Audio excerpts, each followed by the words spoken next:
Moubarak,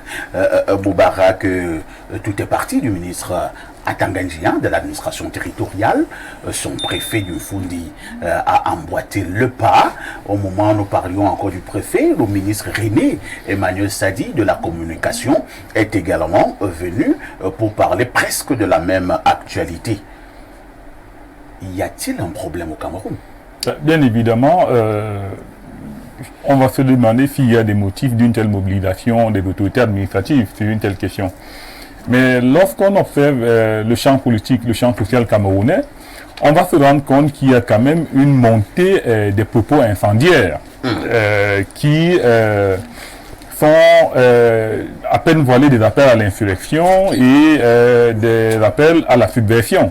Il y a toute une forme de communication. On a l'impression qu'il y a une brigade de communication qui est faite pour inciter le peuple à se révolter, à défier les institutions, à défier les personnalités qui les incarnent. Et donc, dès qu'on est dans une telle configuration, les autorités administratives sont dans leurs fonctions régaliennes, notamment le préfet du Fundi, avec son arrêté.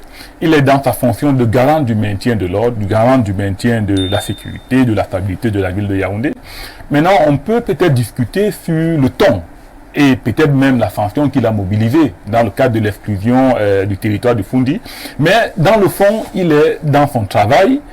Il faut que les gens comprennent que l'exercice de la liberté d'expression, du droit de la liberté d'expression, ne doit pas donner libre cours à une forme d'expression qui va au-delà de la liberté. La liberté est encadrée par la loi.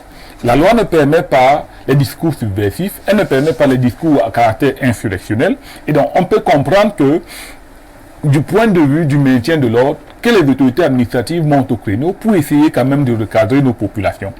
Maintenant encore, si on va un peu plus, vous savez, il y a quand même des acteurs politiques qui ont, de par les décisions qu'ils ont prises, décidé de se mettre à l'écart du jeu politique pour un certain nombre de temps. Du moins, pour certains acteurs, c'est presque impossible d'arriver à la présidence en passant par l'élection de 2025. Maintenant, lorsqu'on n'arrive pas à passer par une élection, l'autre voie pour arriver au pouvoir, c'est laquelle? L'insurrection. L'insurrection. Et donc, on est là dans une démarche où on vous dit, gouverner, c'est prévoir.